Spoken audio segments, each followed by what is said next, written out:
from his light, his golden rays ever flowing? Or did he send me from his sea, another wave that I should be, another drop within eternity, one with his ocean of love, one with his ocean.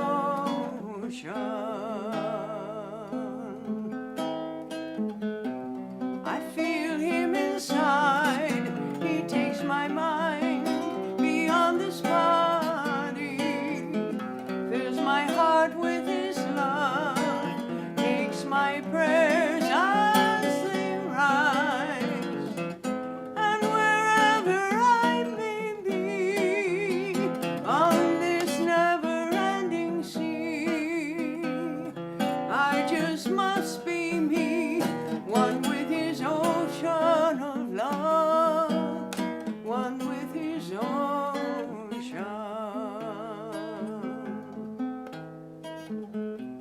I know what I'm not, I'm learning more what I am.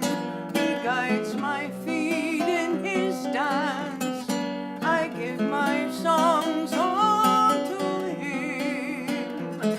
I can see his light ahead as his name takes me along, every path that my feet do tread, one with his ocean of love, one with his ocean. And I know who I am, I know where I'm going. I've come from his light, his golden rays ever flowing, and he sent me from his sea, another wave that I should be, a golden drop within eternity, one with his ocean of love, one with his ocean of love, one with his ocean of love, one with his ocean.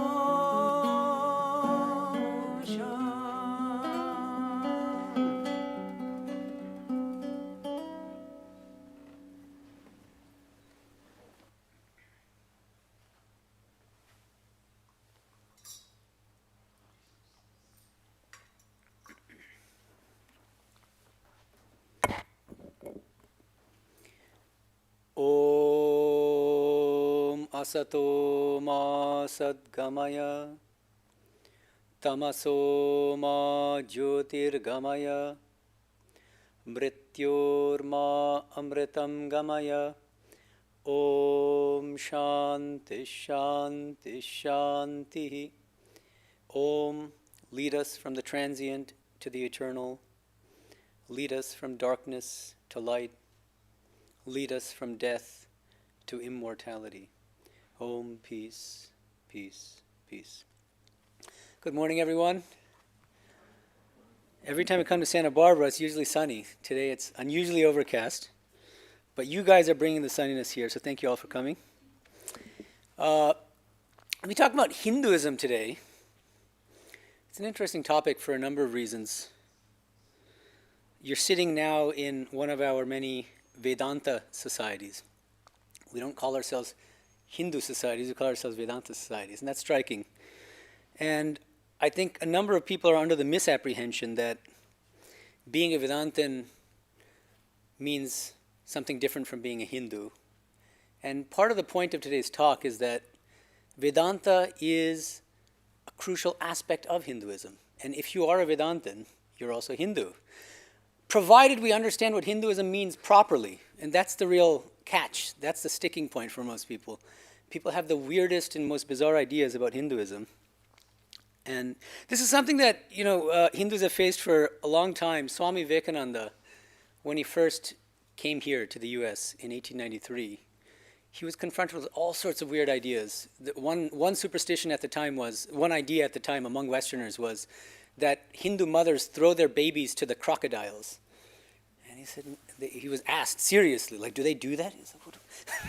So anyway, unfortunately, there are 2025 equivalents of this Hindu mothers throwing babies to the crocodiles, things even now in the mainstream media and academia. And I'll be talking about that. Actually, I can start with an anecdote. About 2 years ago, I was invited to give a talk at Boston College. And in the afternoon, I was invited to attend an Intro to Hinduism course taught by a prominent professor who was Catholic. And she had a PowerPoint up. And on the first day, this happened to be the first day of the semester in an Intro to Hinduism class. She puts up the first slide, Purusha Suktam, one of the famous early Vedic hymns.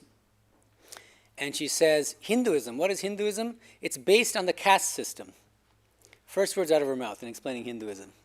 And then she proceeds to explain caste in terms of these, the hereditary caste system, which is the source of all sorts of exploitation and abuse.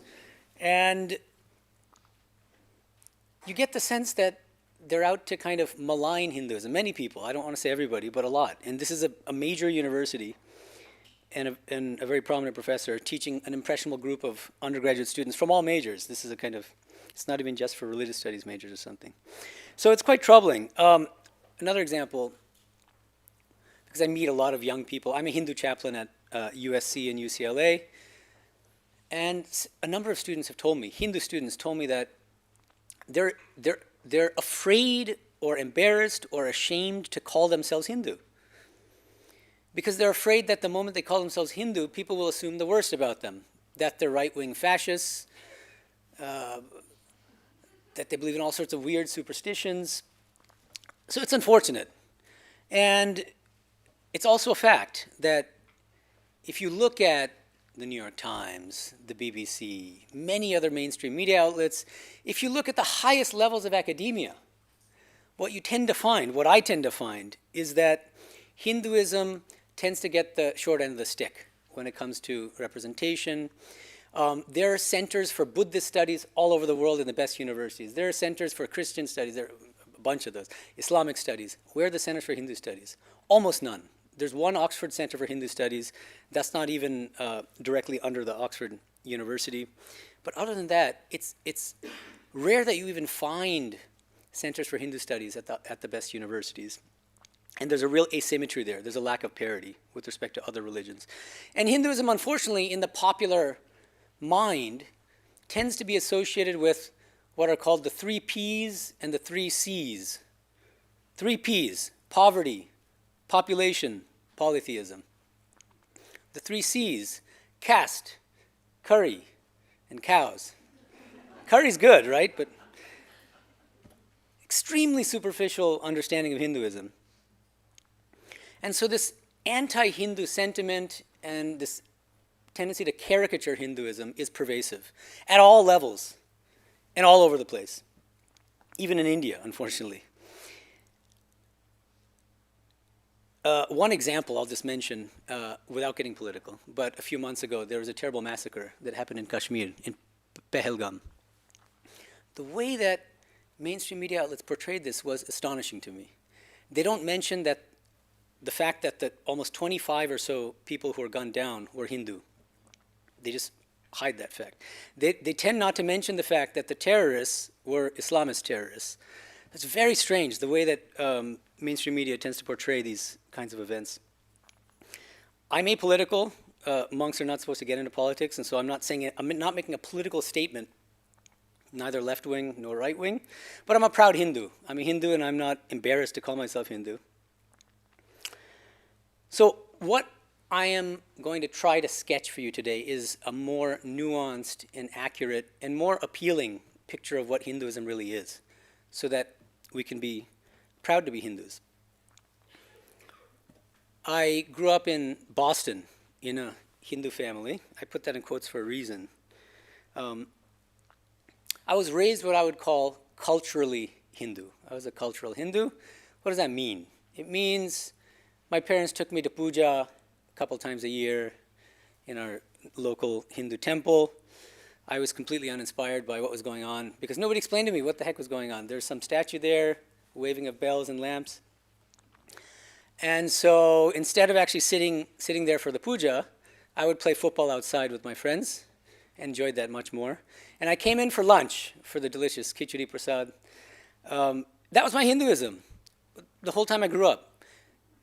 And the only other aspect of my childhood, which is significant, I look back on it and I appreciate it, is that my mother, from as long as I can remember, she would do puja, this ritualistic worship, in her little shrine. Every day, twice a day, without fail, at exactly the same time.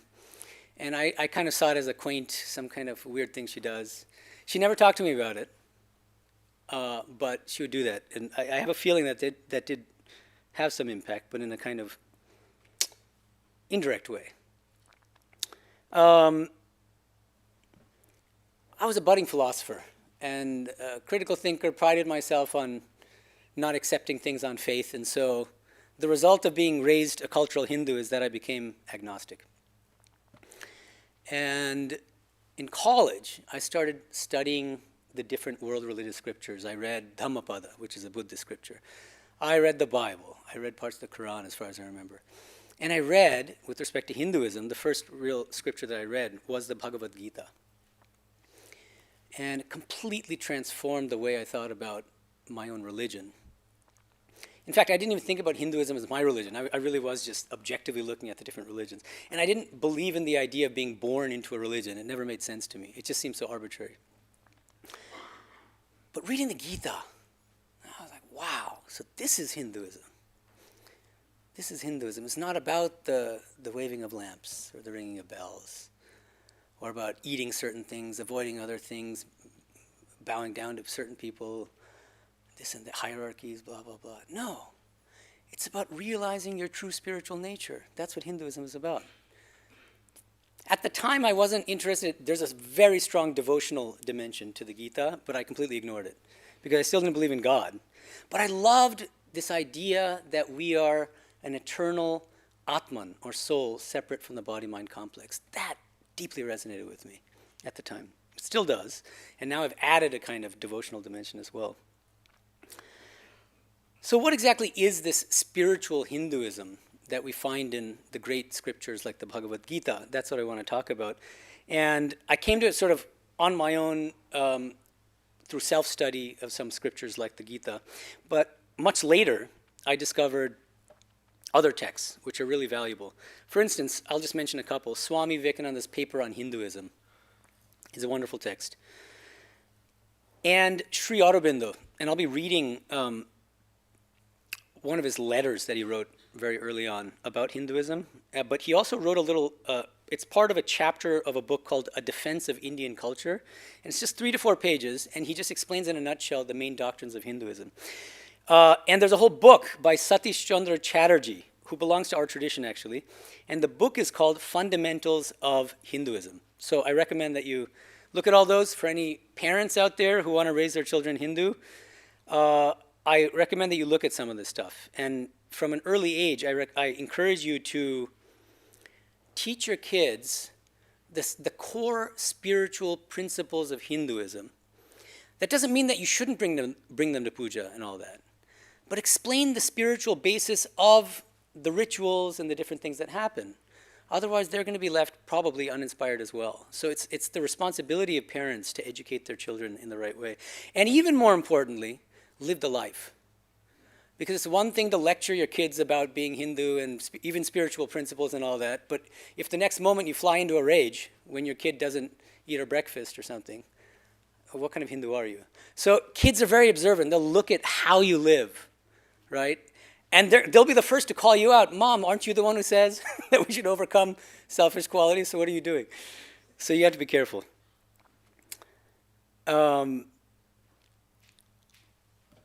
Sometimes I get, I've given versions of this talk in other places, and sometimes I get pushback from some Hindus who say, why are you using the word Hinduism? Hinduism is a bad word. It's not even native to India. That's true. But let me explain why I use the term Hinduism. I'll just quote from Swami Medhananda. He says, we are Hindus. I do not use the word Hindu in any bad sense at all, nor do I agree with those that think there is any bad meaning in it. In old times, it simply meant people who lived on the other side of the Indus River. The Persians were the ones who first called Indians Hindu because they lived on the other side of the Indus River. Then Swamiji says, today, a good many among those who hate us may have put a bad interpretation upon it, but names are nothing. This is my stance. Names are nothing. Why obsess so much about the name? And why not rehabilitate the name? Make it our own. There are so many terms that are used as pejoratives that then are reappropriated. Think of the word queer, right? That's a pejorative term. It was used to denigrate a certain group of people. They reappropriated it. And now they proudly call themselves queer, right? So why can't we do the same? It's already out there. It's been mainstreamed. And some people say, no, we're Sanatana Dharmis. We're followers of the Sanatana Dharma. That's so long. How many people are going to be able to pronounce the word? For goodness sakes. Even the word Vedanta, it's interesting because I wear this out. I go to the gym and all that.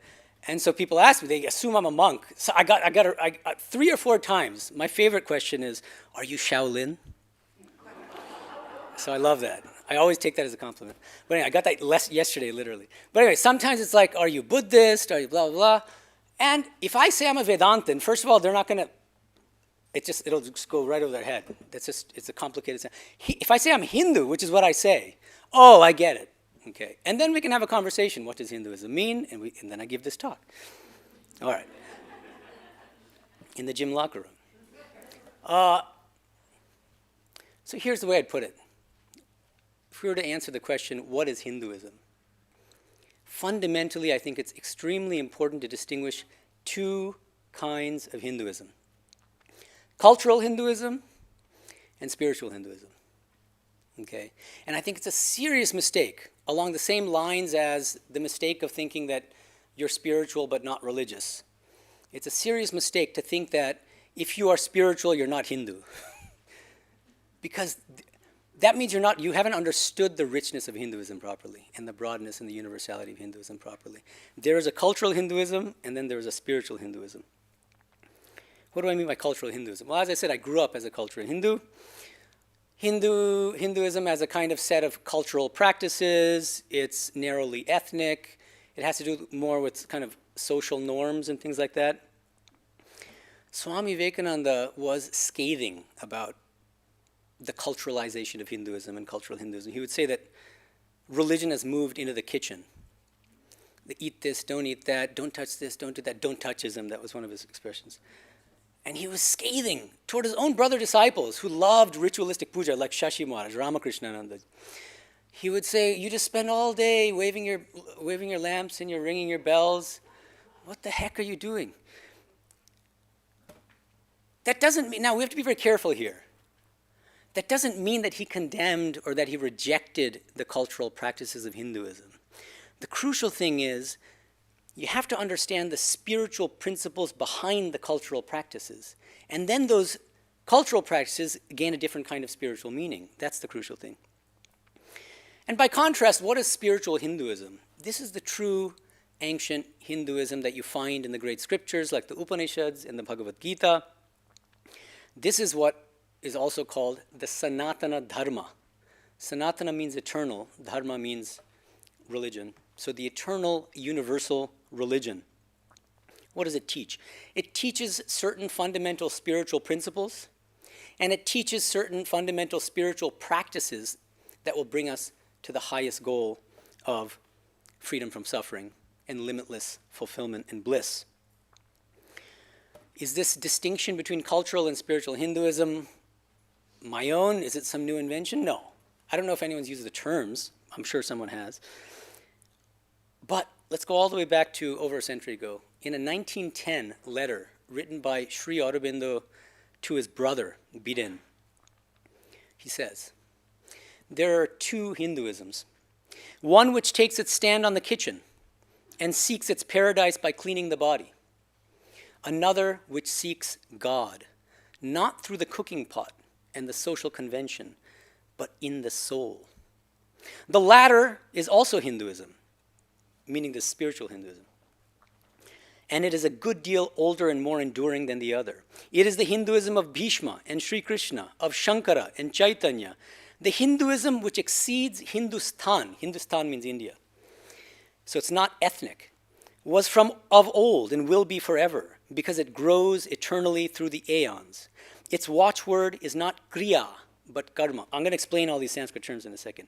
Its watchword, the watchword of spiritual Hinduism is not kriya, but karma. Not shastra, but jnanam. Not achar, but bhakti. Yet it accepts kriya, shastra, and achar, not as ends to be followed for their own sake, but as means to perfect karma, jnanam, and bhakti. All right, that's a lot of Sanskrit terms thrown out there. Let me try to explain. Cultural Hinduism first. He explains cultural Hinduism in terms of three terms, ideas.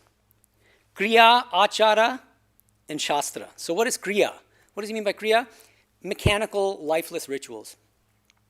Waving of lamps, ringing bells, and all that. Without understanding the spiritual basis behind them. Doing these pujas and all that. Shastra means scriptures, but he's not denigrating scriptures. It's a fundamentalist approach to the scriptures.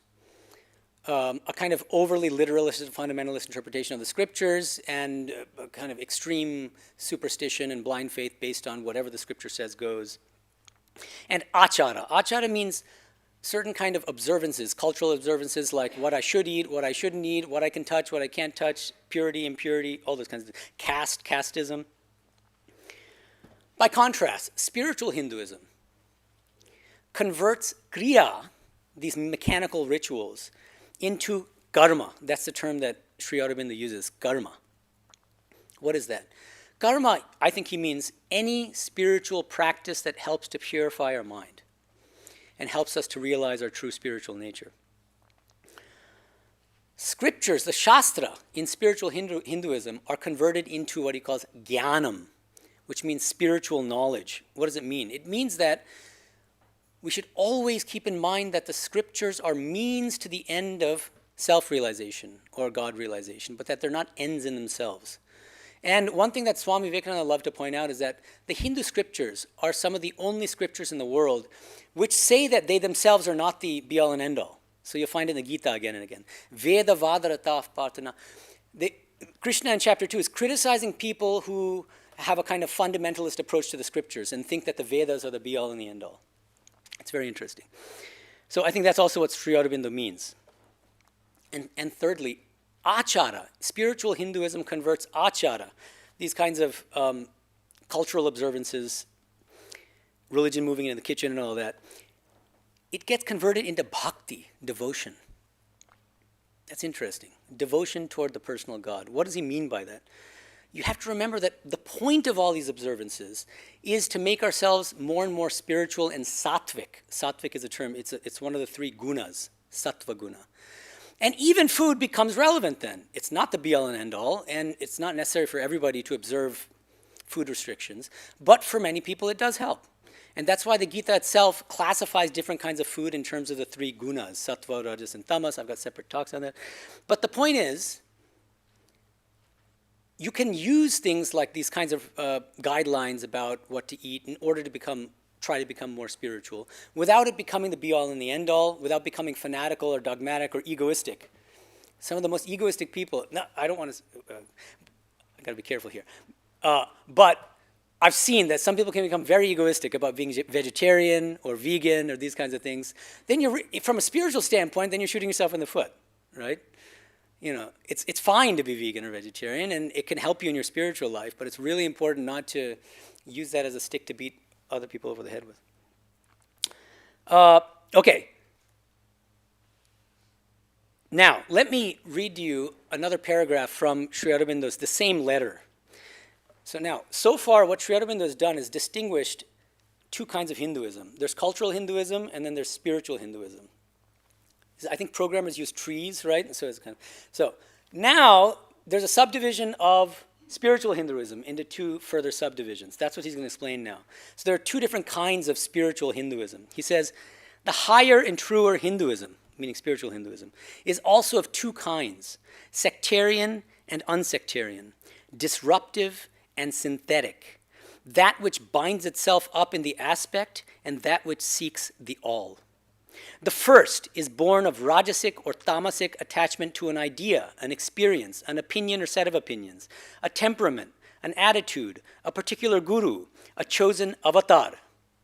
So it's narrow and kind of sectarian. This attachment is intolerant, arrogant, proud of a little knowledge, scornful of knowledge that is not its own.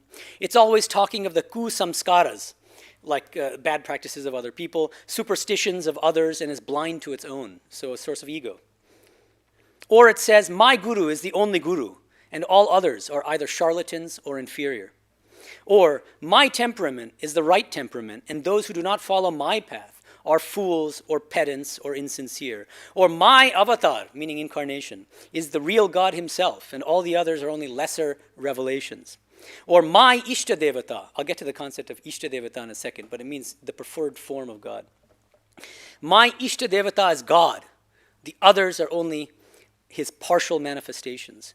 Then, Sri Aurobindo says, when the soul rises higher, it follows by preference its own ideas, experiences, opinions, temperament, guru, ishta, but it does not turn an ignorant and exclusive eye upon others.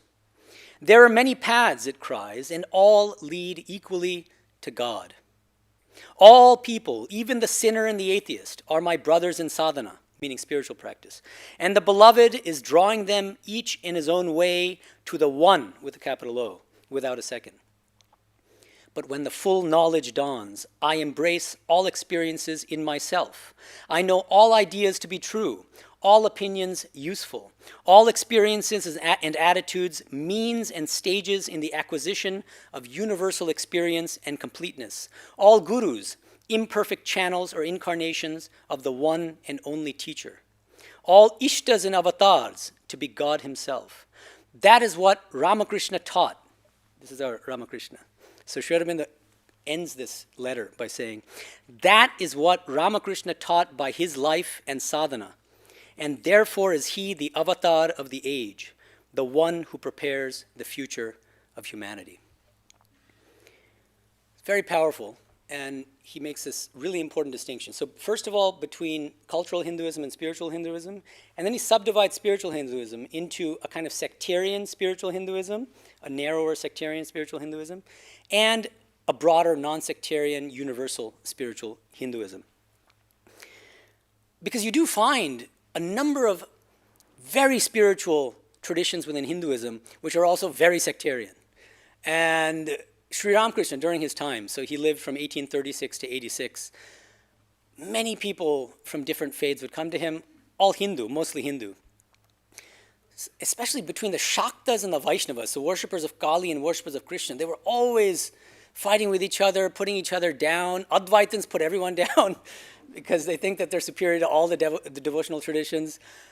And so he was always confronted with these kinds of, they're all spiritual Hindus. You should notice, they fall into that spiritual Hindu category, but on the sectarian side, many of these. And he's encouraging these sectarian spiritual Hindus to become non-sectarian spiritual Hindus. That's the idea. So now, what exactly is this non-sectarian spiritual Hinduism? That's what I want to talk about for the remainder of this talk. You know, one thing about Hinduism compared to other world religions is that it's really hard to sum it up. Buddhism has the Four Noble Truths. Christianity, Nicene Creed, and you can go on. It's pretty easy. It's also because Hinduism is just so vast. It encompasses so many different spiritual and religious traditions within it that it's very hard to say anything that's true across the board about Hinduism. So what I want to present to you today, if you permit me, is, or are, the Four Noble Truths of Hinduism. The Four Noble Truths of Hinduism. But this is Hinduism in, remember the tree, Sri Aurobindo's tree, cultural Hinduism, spiritual Hinduism, and then sectarian spiritual Hinduism and non-sectarianism. So these are the Four Noble Truths of non-sectarian spiritual Hinduism. All right? These are not my ideas. These are found in all of the great Vedantic scriptures, like the Bhagavad Gita and the Upanishads. Here we go. And I'll repeat them a few times because I think it's really important to understand this. Number one, there is one infinite, impersonal, personal, divine reality that is called by various names and which manifests in countless forms. There is one infinite, impersonal, personal, divine reality which goes by many names and which manifests in countless forms. There's a common misconception about Hinduism that it's polytheism, that it's polytheistic, and I think that's a serious mistake. Rig Veda, the great mantra that Swami Medhananda was fond of quoting, Ekam sad vipra bahuda vadanti, which means the truth is one. There's only one divine reality, but sages call this one reality by many different names. I did a podcast interview recently with, a few months ago, with a very kind and learned Swami named Swami Padmanabha of a Vaishnava tradition. And he came up with this term, which I really like. He says Hinduism is a polymorphic monotheism. Sounds fancy. Polymorphic, many forms or countless forms. Monotheism, one God or one divine. So it's his way of saying that Hinduism teaches one God or one divine manifesting in many different forms. I have one quibble with that, and so I want to make a slight correction to it, or emendation. I would say Hinduism is even vaster than any kind of monotheism, okay? Because the problem with the word monotheism is that it has theism built into it. And theism means the personal God. And there's nothing wrong with the personal God. I love the personal God. We've got the personal God sitting right there. But the conception of divine reality has to be broader than the personal God. And so the way I broaden it is to suggest a different term. Hinduism upholds polymorphic monism. Polymorphic monism. Monism means there's one reality. That one divine reality is impersonal in one aspect, so non-dual pure consciousness in one aspect, but it's equally the personal God. And there's no higher and lower. It's not that one is ultimately real or the other is not. None of that. No hierarchies, but just both personal and impersonal and infinite. Okay, and can manifest in countless forms. So this idea of polymorphic monism at the heart of Hinduism is the basis of this wonderful, one of the greatest doctrines of Hinduism. It's called Ishtadevata. There might be 50 Hindus in this room, and each Hindu might have a different conception of God. And yet all of them know that they're worshiping the same divine. This is a wonderful idea. It's so broad. You can choose to worship and think of and meditate on God in whatever form you please. If you don't like forms, worship God as formless. If you don't even like to think of God as personal, meditate on your true nature as non-dual, impersonal, attributeless, pure consciousness. And in a single Hindu household, you'll find your mother can be worshiping God as Krishna, father can be worshiping God as Ganesha, a kid might be an Advaitin, and so on. So daughter might be a follower of Hanuman, but they're all good Hindus. Nobody fights with each other, or you shouldn't be. So that's a wonderful thing. That God, the way that Sri Ramakrishna would put it is that God is Bhakta Vatsal in Bengali, which means God is a lover of his devotees. What does that mean? It means Divine Mother will lovingly manifest herself to us in the form that we love most. So if I'm calling on God as Kali, that infinite divine, which is actually formless, will lovingly manifest to me as a Kali lover, as Kali. And that doesn't mean that this is a kind of mental construct, that it's some kind of hallucination. It's real. God lovingly manifests to me in that form because she's a lover of her devotees. Okay, that's the first key principle. Second noble truth of Hinduism, of non-sectarian spiritual Hinduism. Each of us, how do we relate to this divine? Each of us is intimately connected to this infinite divine reality. We are not the body-mind complex. We're not the physical body, but we're also not even the mind. This is a radical idea, especially for Westerners.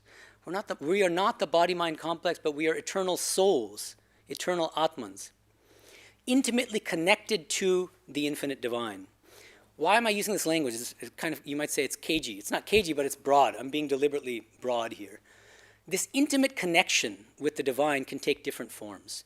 It can be absolute identity. I am one with God as non-dual pure consciousness, but it need not be in Hinduism. You can be the servant, and God can be master. You can be a part of God. God can be the whole, and so on. Sri Ramakrishna used to use the analogy of a flute, and he says, why should I only play one note on this flute? Boring. I don't want that. I want to play ragas and raginis on this flute. Ragas and raginis, that's an Indian classical term, but it means these beautiful melodies, using all 7 notes. Each one of those notes represents a certain kind of bhava or attitude that we can adopt toward God. We can be a lover of God. We can be a child of God. We can be a parent of God. We can be a friend of God. How wonderful. And all of them are true, no higher and lower.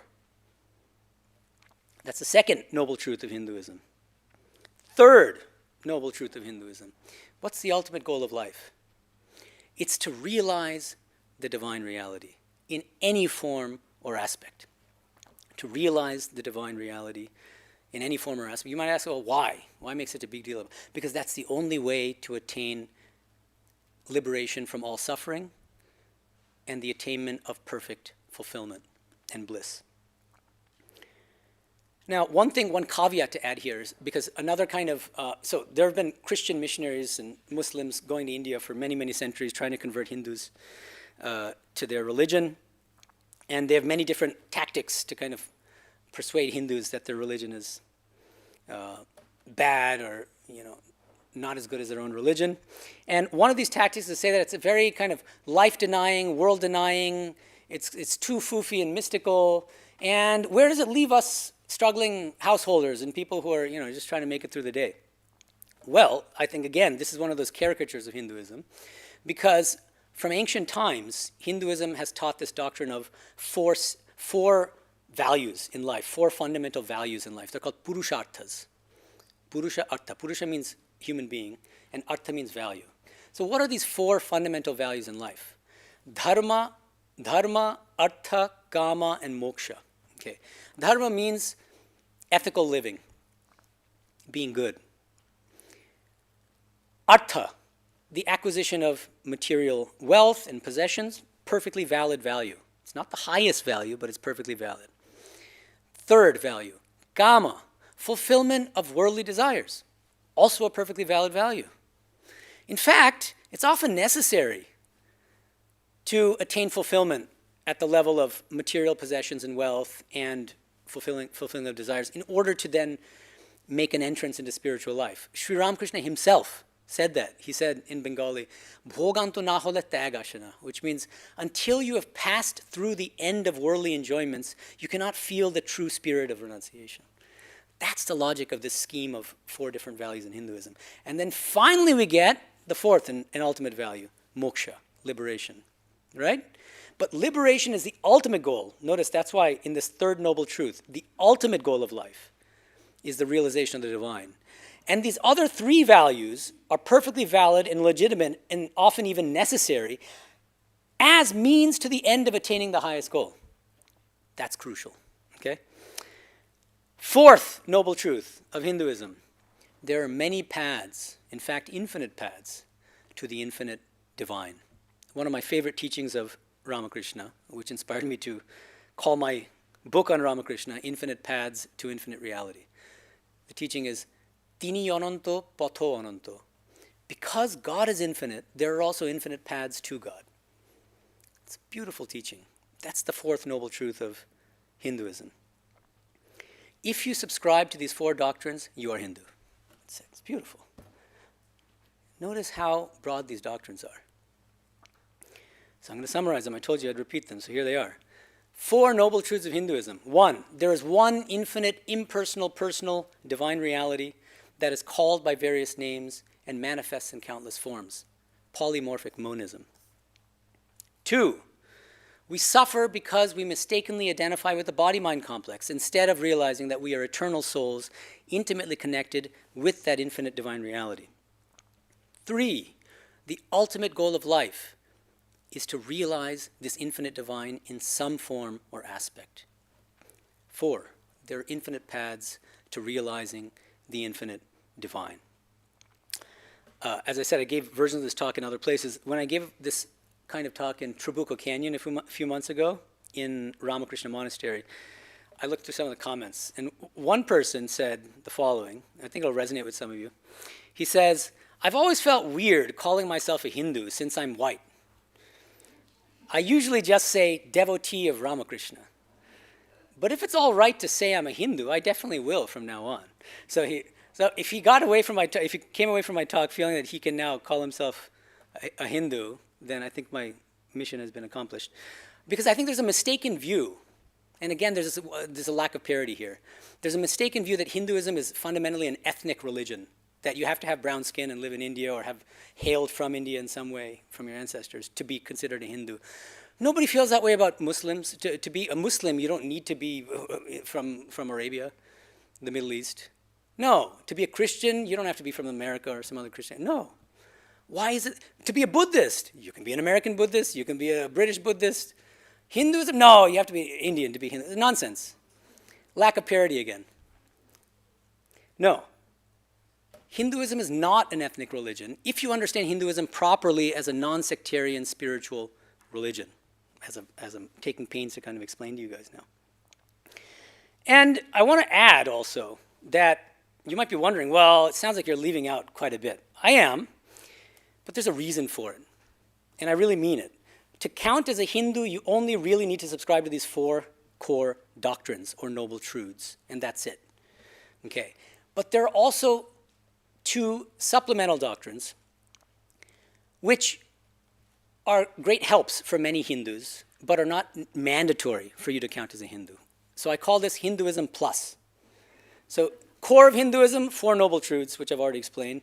And now I'm going to explain the 2 supplemental doctrines of Hinduism plus, which are optional, but they're nice, actually. I want to make a case for them being nice.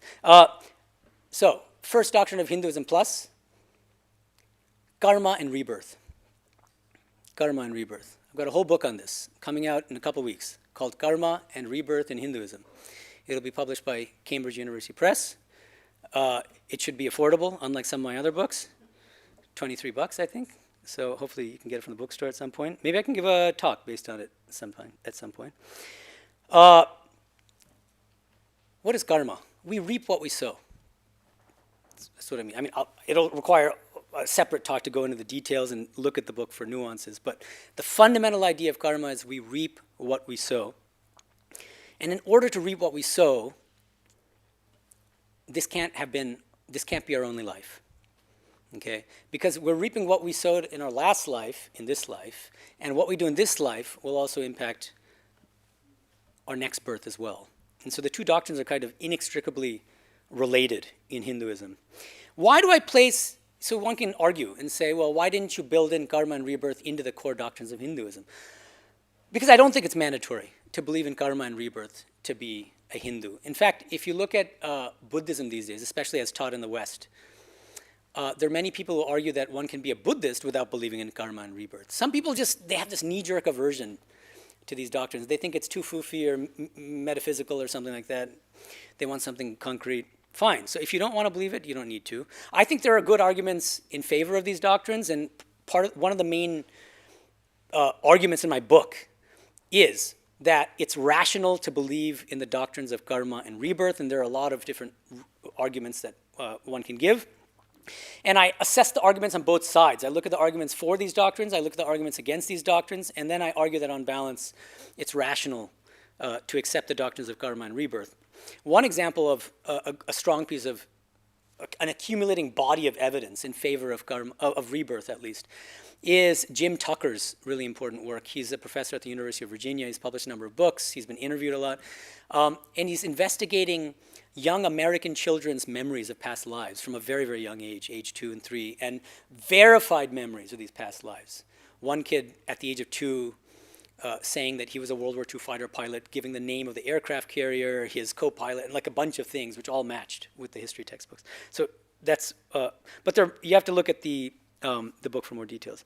So anyway, karma and rebirth. And I also wanted to mention, who's an example of a Hindu who didn't believe in karma and rebirth? M, interestingly, for people who know something about our literature and our tradition, M is the abbreviation for Mohendranath Gupta, the author of the great Gospel of Sri Ramakrishna, the Sri Ramakrishna Kathamrita. He says, July 21st, 1883, I haven't much faith in rebirth and past life tendencies. Will that in any way injure my devotion to God? Sri Ramakrishna, it is enough to believe that all is possible in God's creation. Never allow the thought to cross your mind that your ideas are the only true ones and that those of others are false. Then God will explain everything. What did Sri Ramakrishna not say? Of course you have to believe in karma and rebirth, otherwise you're not a good Hindu. No, he doesn't say that. You see Sri Ramakrishna. No, he said, don't worry about it. Fine, you're still a good Hindu. You go your path, but never think that your ideas alone are right. And don't, because then the temptation is to look down on other people. Oh, these people have these crude, superstitious ideas about karma and rebirth. I'm enlightened and rational, and that's why I don't believe in these things. No. It's another source of ego. There's so many different sources of egoism in spiritual life. It's like walking on a minefield. But, interestingly, what happened? M ended up accepting karma and rebirth fully. But Sri Ramakrishna, as a great Jagat Guru, as a guru to the whole world, he understood that people have to grow in their own way.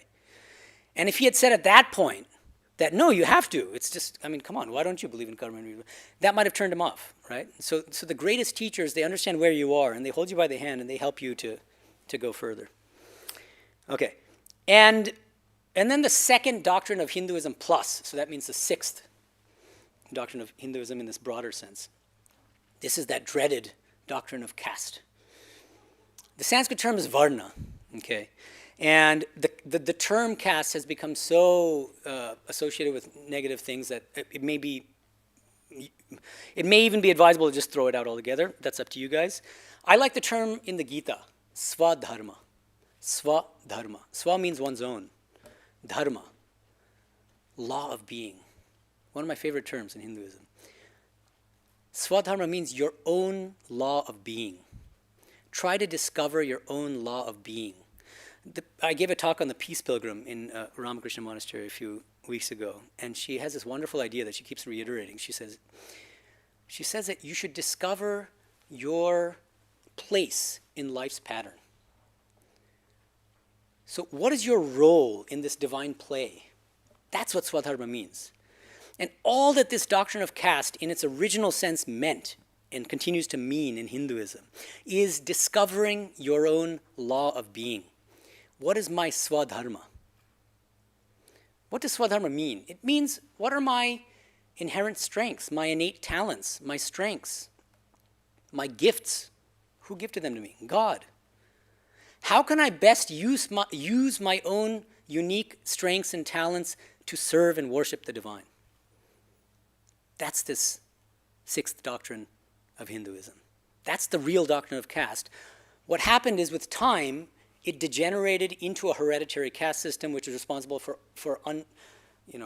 terrible abuse and all sorts of exploitation and all that. So I'm definitely not endorsing the hereditary caste system here, but the idea of discovering your own law of being, absolutely crucial. In fact, in modern positive psychology, there's one of the pioneers in this field is called Martin Seligman, and he has a book called Authentic Happiness.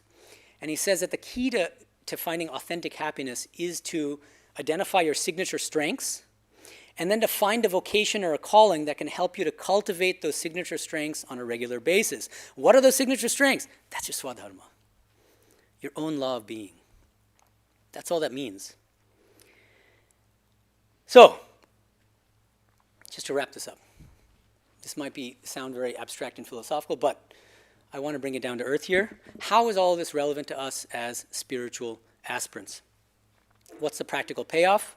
I want to mention a few things. First of all, if you subscribe to these 4 noble truths of Hinduism, you are Hindu, and you need not be ashamed or embarrassed or afraid to call yourself Hindu. One, I hope, takeaway from this talk. Hinduism is not a 4-letter word. It's not a bad word. What is Hinduism again? This non-sectarian universal Hinduism, 4 core tenets. I'm going to repeat it again so it gets really seared into your mind. 1, there is one infinite divine reality, which is both personal and impersonal, both formless and can manifest in countless forms. And the fancy term I use to capture this is polymorphic monism. The one divine manifesting in countless forms. Second noble truth of Hinduism, we are not the body-mind complex. In fact, all of our suffering stems from the fact that we identify mistakenly with the body-mind complex. And in reality, we are eternal souls intimately connected to that divine reality in some way, either as servant to master, part to whole, absolute identity, without any higher or lower. Third noble truth, the ultimate goal of life is to realize the divine in any form or aspect. Fourth noble truth, there are infinite paths to realizing the infinite divine. And those four, in Vedanta especially, those infinite paths are generalized into four main yogas, what are called yogas. This is yoga in the sense of any spiritual practice or technology that helps to reconnect us to the divine. That's a yoga.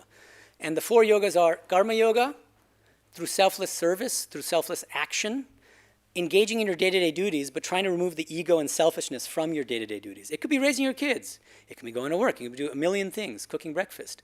But if you do it without ego, and you do it as a service to or worship of the divine, then that becomes a very powerful spiritual practice. This is called karma yoga. Second yoga, bhakti yoga, the yoga of devotion toward a personal God. This is where you get all the practices that we do here too, like we do a daily puja here, they do arati and all sorts of things, right? All those things, what's the purpose of all those things? And meditation, and japa, which means repetition of a mantra mentally, taking the name of God. All of these fall under bhakti yoga. The idea is to cultivate an inner aspiration for the divine, and a love for the divine, and a feeling of surrender to the divine. Third yoga, jnana yoga, the path of knowledge. Now, this can be defined in narrower and broader ways. The narrowest way of defining jnana yoga is in terms of Shankara's school of Advaita Vedanta, and then it's what that amounts to is hearing a great teaching, a Mahavakya, which is I am identical with non-dual pure consciousness, and then meditating and reflecting on that, and then realizing that you are none other than non-dual pure consciousness. But in a broader way, in Swami Medhananda, you'll find he defines jnana yoga sometimes in a very narrow way, and then other times in a very broad way. He'll sometimes just use the English term philosophy as a translation for jnana yoga, okay? Which is interesting, because the basic idea is it appeals to people who are rationally oriented, who use their minds in their spiritual life. So that's the idea. And then the fourth one is Raja Yoga, the path of meditation. This is explained in Patanjali's Yoga Sutras. So notice, these four yogas help us to cultivate different aspects of the human personality. Karma Yoga, the volitional aspect. I want to do things. Bhakti Yoga, the emotional aspect, our hearts. So that's the path of devotion toward the personal God. Jnana Yoga, we use our intellects. Raja Yoga, we use the faculty of concentration and attention, right? And so, I hope it's clear now, these four yogas are not mutually exclusive. You can practice them at the same time. And in fact, you can make a really potent cocktail of spiritual practices by putting them together. And that's called the synthesis of the four yogas. And this is something that our order strongly believes in. Swami Medhananda would say you should try to incorporate all four of these yogas into your daily life. So that's the first major takeaway. Don't be shy to call yourselves Hindu. Second major takeaway from this talk, I hope, is that Hinduism is not an ethnic religion. It's not an ethnic religion. Christianity is not an ethnic religion. Islam is not an ethnic religion. Buddhism is not an ethnic religion. Hinduism isn't either. But somehow people, but they trip over that. Wait, but Hinduism is. No, it's not. It's not. Cultural Hinduism is. Cultural Hinduism is an ethnic religion. Spiritual Hinduism is not. Another takeaway. One of the greatest and most unique aspects of Hinduism is that it's not a one-size-fits-all religion. There's no religious straitjacket that you have to be fit into in order to count as a Hindu. The beauty of Hinduism, this is an analogy that Sri Ramakrishna used to use. He would say, imagine a mother, and she's got 5 kids. One is a newborn, another one is 2 years old, another one's 6, another is 13, another one's grown up. She'll cook the same fish, but different preparations. Fish soup for the youngster because the weak digestive system. For the hungry teenager, fish fry, and so on and so forth.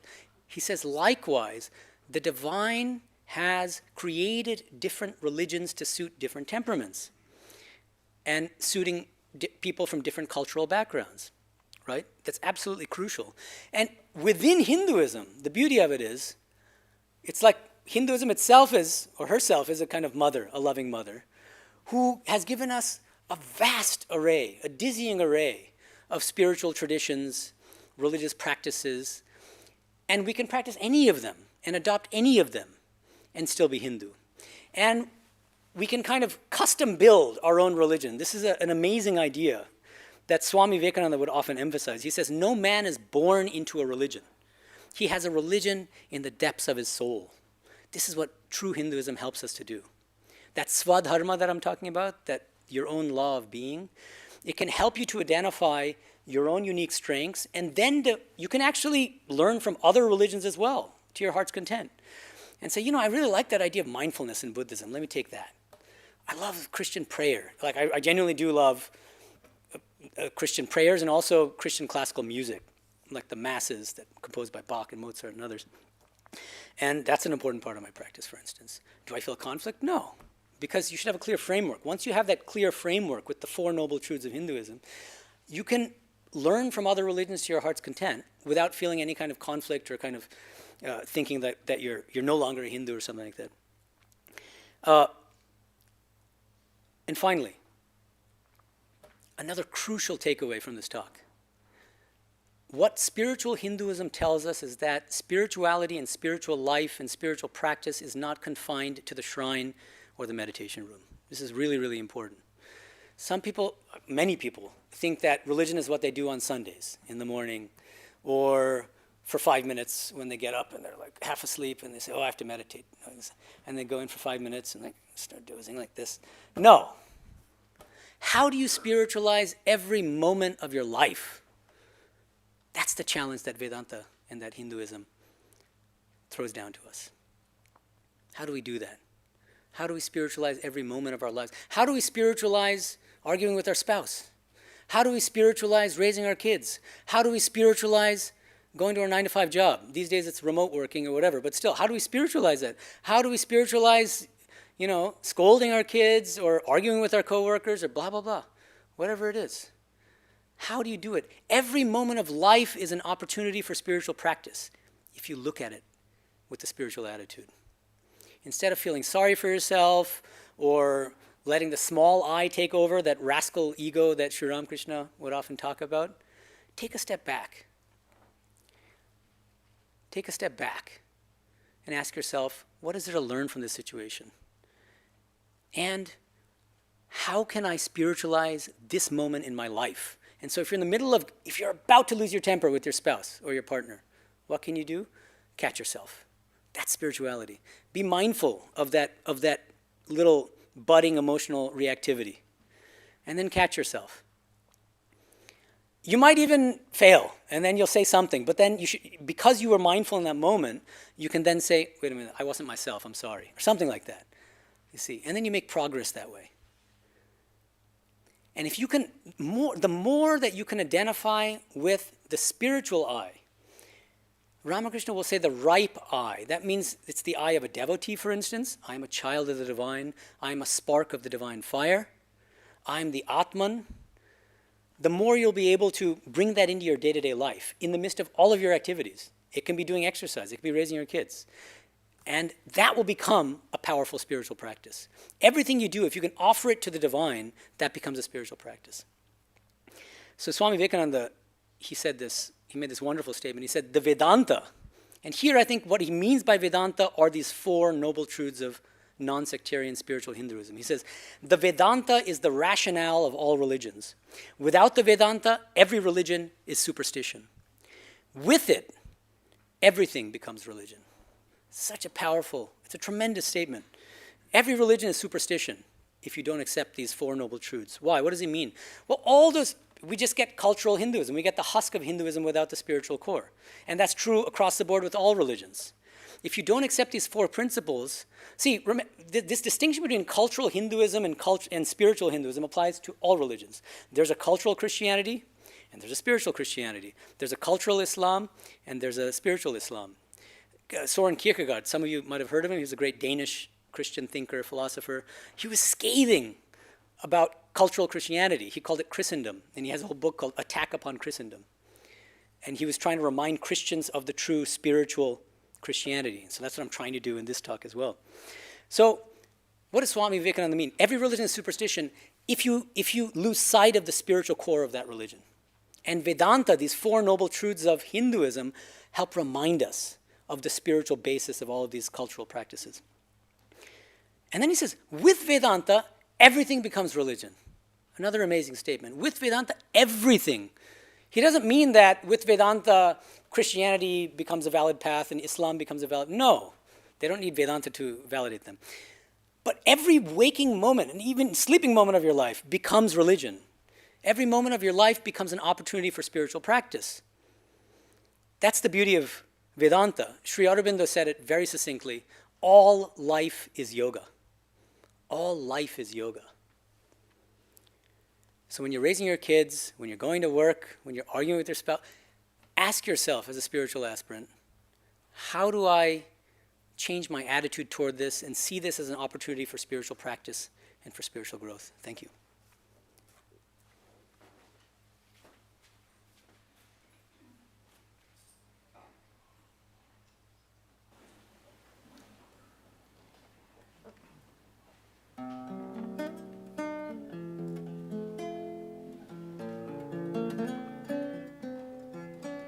When you come to me in the face of a king or a queen, when you come with wisdom divine, when you come through all of the karmas I've seen, and fill this heart all up with your love sublime. All of these paths lead me to you, through every thought and word and everything that I do. Guide me every day and through the darkest night. Fill this life with your goodness and with your light. When you come to me in the face of a girl or a boy, when you come through deep sorrow or wondrous joy, when you come through beauty and you come through pain, and when I fall and then I get up again, all of these paths lead me to you, through every thought and word and everything that I do. Guide me every day through the darkest night. Touch this life with your goodness and with your light. When you come to us in the face of a king or a queen, and when you come with wisdom divine, when you come through all of the karmas we've seen, and fill our hearts all up with your love sublime. All of these paths lead us to you, through every thought and word and everything that we do. Guide us every day and through the darkest night, and touch our lives with your goodness and with your light. Lead us to you through every thought and word and everything that we do. Guide us every day and through the darkest night. Touch this life with your goodness and with your light.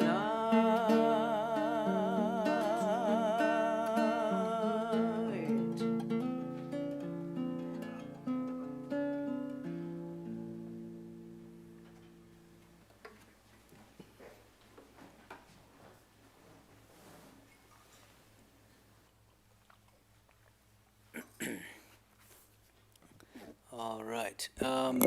Announcements.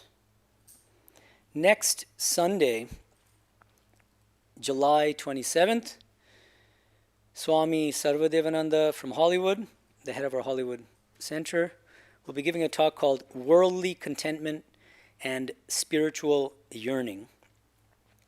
on Wednesdays as usual at 5 p.m. Krishna Prana will give a class on God Lived With Them by Swami Medhananda. Oh, well, not by Swami, but on Swami Medhananda. And there's anything else I should mention? Right. Okay. So Saturday, July 26th, Bhagavad Gita class taught by Swami Sarvadevananda. Anything else? All right. Thank you, Aaron. That was fun. And I hope you'll join us for the Q&A just shortly after. I'll be greeting you now, and then we'll have the Q&A. Om Shanti Shanti Shanti Harihi Om Tat Sat Shri Ramakrishna Arpanamastu.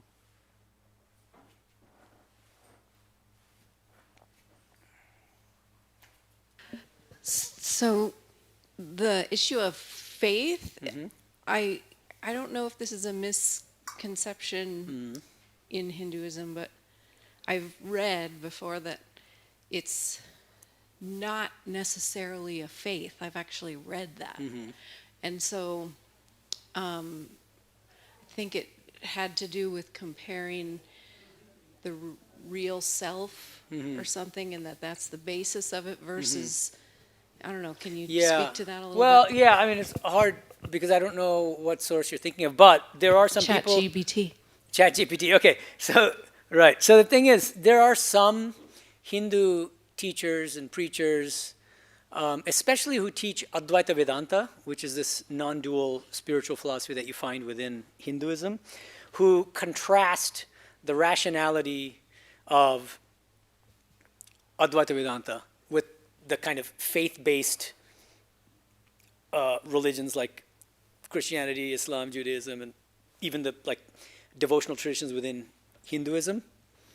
And I strongly disagree with that way of characterizing Advaita Vedanta for a number of reasons. I think it's mistaken on both sides because there's a faith element in Advaita Vedanta as well. And Shankara makes that very clear in his commentary on Brahma Sutra 1.1.1, where he says, look, nobody can coherently deny their own existence. I can't say I don't exist. Because the moment I say I don't exist, I prove my own existence. Because there's some conscious entity who is saying I don't exist, which means the I exists. We can't coherently deny the I. But then he says, there's a huge spectrum of views on the true nature of this I. What exactly am I? And he gives examples. He says, Charvaka materialists say that the I is the physical body. So the I consciousness terminates upon physical death. Buddhists say the I is momentary. It arises, passes away. Arises, passes away. It's called Kshanikavada. There's no enduring self. Hindus in general will say that there is an enduring I.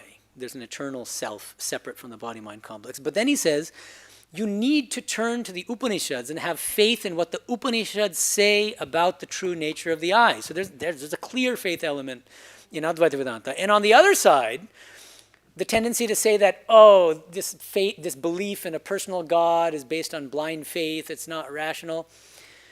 This shows a total ignorance of millennia-long, very sophisticated discussions and debates in, all of these theological traditions, whether you look at Jewish theology or Christian theology or Islamic theology, Hindu theology, you find a powerful array of rational arguments for the existence of the personal God. And I'm not going to go through them, but there's the argument from design. There's the cosmological argument. There's the argument from spiritual experience. And I focus in my own academic work on the argument from spiritual experience. And I think that a really powerful source of evidence for believing that God exists is that there are many people from around the world who claim to have directly experienced God. And it takes many pages to kind of substantiate that and make that a rigorous and rational argument, but I think it can be done. And I'm not the only one. There are many people that say the same kind of thing. And so is that more or less an answer to your question? Yeah, and hopefully you taught ChatGPT something if this gets transcribed. Hope so too. Yeah, right. Then it'll suck this into its super intelligence. Yeah. Can you pass the mic to Amrita in the front? Yeah. I have never felt, even based on all the comments you made today, that there was any reason for me to, when somebody asked me what my spiritual practices are, I said I follow Vedanta. Why would one feel it necessary to say, well, I'm a Hindu? I mean, what's wrong with saying you're a Vedanta rather than, or you're practicing the Vedanta philosophy, which makes it a spiritual practice? Yeah, it's a great question. I wanted to address it, and I guess there's so many things that I kind of leave out because of time constraints. So this is one of them. Here's how I see it. Where does Vedanta come from? Upanishads, Bhagavad Gita, Brahma Sutra, the great saints who follow the teachings of the scriptures. Aren't those things Hindu? You can't possibly say no. Now, if you're inclined to say no, if you're inclined to say, I'm a Vedantin, but I'm not a Hindu, then what's happening is all the good stuff in Hinduism you're putting in the Vedanta box, and all the bad stuff you're calling Hinduism, which I think it's just wrong. and the problem is, it's because of that. It's because of, in a sense, that becomes part of the problem. Because a Vedantin who says, I'm not Hindu, is perpetuating stereotypes and caricatures about Hinduism. That's the danger of it. So you should be able to say, see, the thing is, I mean, honestly, and I'm sure you felt this too, because I walk around all over the place, as I said, wearing this, and I get the question all the time.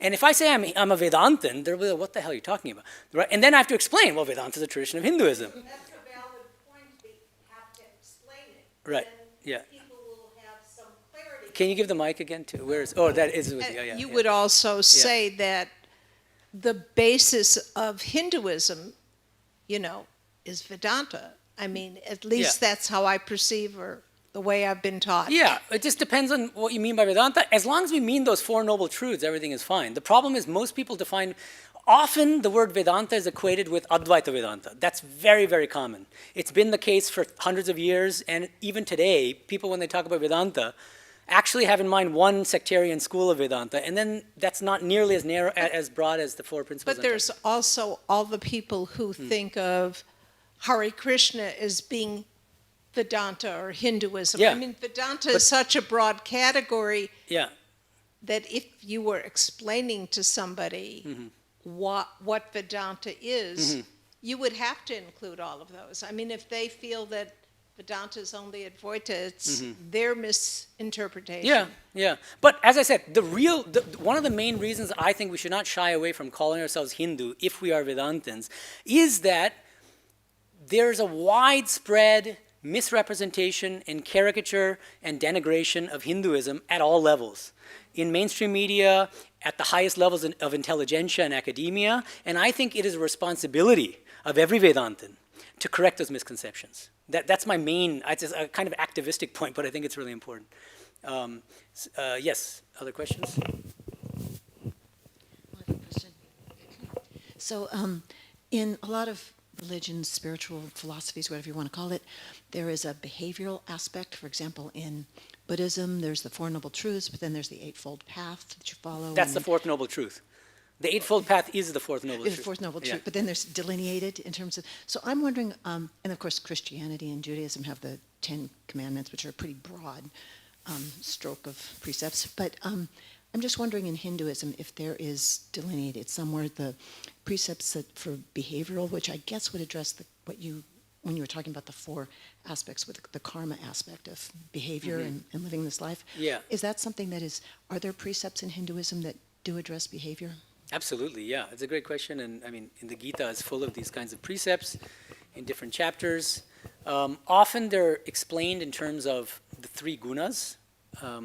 So sattva, rajas, and tamas. Okay. So the idea here, guna can be translated as energy. So the three energies. So the energy of tamas manifests as laziness, procrastination, jealousy, pettiness, all the bad stuff really, very selfish qualities. The energy of rajas manifests as, I have to do this, I want to do that, full of ambitions, full of worldly desires, a lot of selfish attachments. You might love somebody, but behind that love is usually some kind of strong emotional attachment, right? And then there's sattva, this energy of sattva. This manifests as selflessness, compassion, unselfishness, a kind of like spiritual leanings, devotion, spirit of renunciation, detachment, and so on and so forth. And so you'll find in the Hindu scriptures, especially in scriptures like the Bhagavad Gita, again and again, it says, in spiritual life, what you're trying to do is maximize sattva. You're trying to increase the amount of sattva, the energy of sattva in the psychophysical complex. How do you do that? Through your conduct. By observing truthfulness. This is something that's fundamental. And it's extreme. I mean, it's not, see, we often will say like, well, yeah, like on the big things we shouldn't lie, but white lies are fine. But no, not even white lies, nothing. So no lying. There's an incident from Ramakrishna's life about this. He had promised a devotee living in Kolkata, Calcutta, that he would visit him on a certain day. So that day arrives, completely forgets that he had made that promise. And then it's like midnight, 11:30 or midnight. And he lives in Dokkineshwar, which is a good 1 hour, maybe longer actually. That's by carriage. I mean, by carriage it's going to take a lot longer. He realizes late at night that he made this promise. Most people would say like, oh, you might feel bad for a second and then we'll go to bed. He couldn't sleep. And so he took a carriage all the way down to the devotee's house. He knew the devotee was sleeping at that point. It must have been past midnight. And he just knocked on the door and said, I made a promise to you and I've come. Sorry. and then he took the carriage and went back to the Dokkineshwar. So that level of commitment to truthfulness. And compassion is a very important sattvic quality. Serving others unselfishly, sattvic quality. And so there's a whole list. I mean, giving in charity is another one, but doing it with the spiritual attitude again. So yeah, do you have a follow-up question about conduct or? Well, I was just wondering whether it was how that was addressed in Hinduism, since we were talking about Hinduism in general. So I hope I answered it then. Yeah. Yes. Yeah. Thank you. Mm-hmm. Yeah. Can you pass the mic to this gentleman? Oh, I'm sorry, but what came to mind as you were doing those three was yama and niyama in Raja Yoga. Yeah, right. So Patanjali's Yoga Sutra, or in Raja Yoga, you have what are called yamas and niyamas. The main spiritual practice taught in Patanjali's philosophy is called the Ashtanga Yoga, the 8-limbed yoga. And the first 2 limbs of the 8-limbed yoga, Ashtanga Yoga, are yama and niyama. Yama means generally restraints. And so you refrain from doing certain things which will drag you down from a spiritual standpoint. What are those things? Telling lies. And that's why satya. So satya, what I just said about telling the truth, that falls under yama. So there's overlap. There's a lot of overlap between what I was just talking about and the yamas and the niyamas. And then ahimsa, non-injury. Don't hurt anyone else in any way. That doesn't mean just like don't slap anyone or kill anyone, but it means at a more subtle level too. Don't harm anyone, don't hurt anyone in any way, verbally also. And don't steal anything. Don't be covetous, so don't be greedy about having things that you don't have or possessions of other people, and so on and so forth. Those are kind of restraints, things that you should prevent yourself from doing to grow spiritually. And then niyamas are positive observances. And there are things like tapaha. So tapaha means literally austerity, but it can be understood in a broader sense to mean anything that helps you to reduce selfishness. That's probably the easiest way to think about it. Tapa, swadhyaya, which means literally self-study. That includes both taking the name of God, so mantra japa, and reading the scriptures, the study of the scriptures in a reverential spirit. Swada ishvara pranidhanani, that's the third one. There are 5 practices, and this is the third one, which means surrender to and devotion toward God. That's also a very powerful practice. And so, yes, thank you for that question. There's a lot of, going back to your question about conduct, there's like an overabundance of teachings on conduct, and so I'm just throwing out a couple examples, but almost all the Hindu scriptures have teachings on conduct, and it may not be neatly, codified into these 10 commandments or something, but you find them all over the place. Yeah.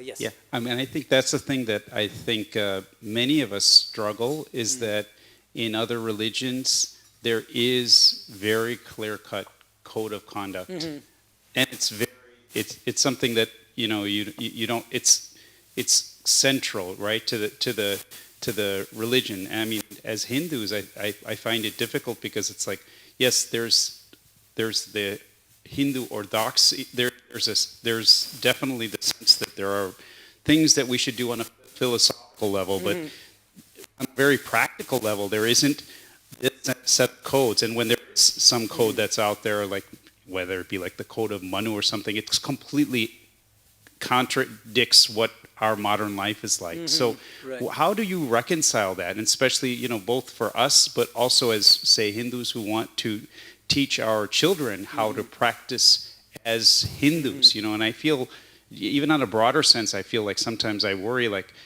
us as Hindus, yes, it's great that there's a philosophy. We come here and we talk about Vedanta as a philosophy. Religion, for most people, religion is about do this, don't do that. Yeah, right. And that's not really central to Hinduism. And I wonder, I think a lot of Hindus are searching for that. And I think a lot of people in general, devotees, spiritual aspirants, as you call it, are looking for that. And that's where I wonder where we find that as a Hindu. Sure. Yeah, no, that's a great question. Look, I mean, there are a few things here. First of all, I think that Hinduism is full of do's and don'ts. I just gave a bunch of do's and don'ts, like do be unselfish, do be compassionate, do serve others in an unselfish spirit, do tell the truth, avoid lies, so don't tell lies. I mean, so we get the same kinds of things. Now, you might be like yearning for kind of more concrete things on day-to-day life, and I think one of the advantages and virtues of Hinduism is that it doesn't force these things down your throat. Now, we have to be careful here. Because the moment I say that, we'll say, well, but Hindus aren't supposed to eat beef, right? That falls under cultural Hinduism. These are all cultural Hindu practices. All that stuff about eating or not eating beef, a bunch of other things. There are a million things, because I grew up, I know all the different, in a Hindu household, I know, and I lived in India for 13 years. So all that stuff kind of falls under cultural Hinduism. The real do's and don'ts are not about what you do in the kitchen and so on, but about not harming other people, not hurting other people, trying to be unselfish. And those things, I know, they're kind of, you might say they're not as concrete, they're not as actionable, maybe, but they're the most actionable, and they're the things that should be most actionable, right? I mean, try to reduce the ego in every aspect of your life. Those are the real do's. And try not to be selfish. That's the biggest don't in Hinduism. Now, see, but I get the impulse and I get the intuition behind your question, and it's like this, that's why I see there are some Hindu traditions which are fanatical about vegetarianism, as if the be-all and end-all of being Hindu is being vegetarian. And they'll look down on other Hindu paths which are more open and don't believe in vegetarianism. And there's something concrete and nice. It's like, yeah, so if I'm vegetarian, so followers and they're like, yeah, because I'm a strict vegetarian, I'm therefore making spiritual progress and I'm a good Hindu. That's deceptive.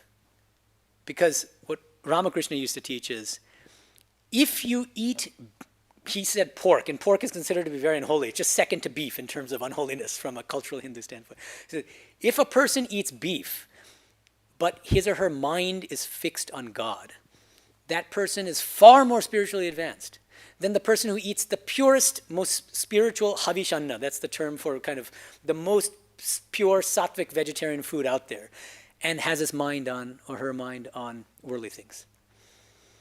That doesn't mean that we should not care in the least about food. No, but we should understand the role of food in spiritual life, and that it's a means to the end of cultivating unselfishness and sattvic qualities. That's the crucial thing. And the danger of codifying a set of very concrete do's and don'ts down to every detail of your life about what kind of food you should eat, what you shouldn't eat, is that it becomes narrow, first of all, and it starts to suck the spirit out of the religion. And many people will be led to think that their religion is all about just those things. And that's absolutely the wrong idea. And I think it's far more important to impart to your children that the essence of Hinduism is not about eating or not eating beef. I mean, this is close to my heart, because I always wondered, why single out cows, for goodness sakes? If you're going to be vegetarian, don't eat any animals. And, fish and chicken are fine, but beef, what is this about beef? It's weird, and I've never gotten a good answer. except for like sociological and historical and economic reasons, because in India cows were especially valuable from an economic standpoint. And so fine, I mean, but that's not a good reason for us now to be. So yeah, I mean, there are a lot of, you can question a lot of the cultural do's and don'ts, but the spiritual do's and don'ts are the things that we need to hold on to. And the way that Swami Vivekananda would explain this is all the spiritual do's fall under this. Try to remove ego and selfishness from everything you do. That's it. And all the don'ts, the spiritual don'ts, boil down to try to be as unselfish as possible. And try to bring the divine into every aspect of your life. So in chapter 9 of the Gita, there's a great verse. Yat karoshi, yadashnasi, yadjuhoshi, dadasi yat. Yat tapassi kaunteya, tat kurushva madarpanam. Whatever you do, whatever you eat, whatever you drink, whatever austerities you perform, whatever work you do them as an offering to the divine. That's a do, right? These are the do's that we should, I think, as Hindu parents, we should be emphasizing, all right? And we should never make it seem to our children as if the real do's of Hinduism is you have to come to puja and sit for 2 hours without getting restless in front of the waving of lamps. And no, that doesn't mean you don't have to bring them to puja. No, you can't. But first explain the spiritual principles and the spiritual do's and don'ts. And what's the purpose of sitting here for 2 hours and watching the waving of lamps and this idol worship? And it's not idol worship. That's another lecture, actually. But what's the point of all that? It's to cultivate the sattva guna, the energy of sattva, to become less selfish and to come closer to the divine. And ultimately attain the highest goal of life, which is God realization. So if you can explain that with clarity, then all these other more specific do's and don'ts make sense, but you have to be really careful as parents when you're raising children, not to become helicopter parents. And I find that, especially with Hindus, but you'll find it in all religions and even non-religious people.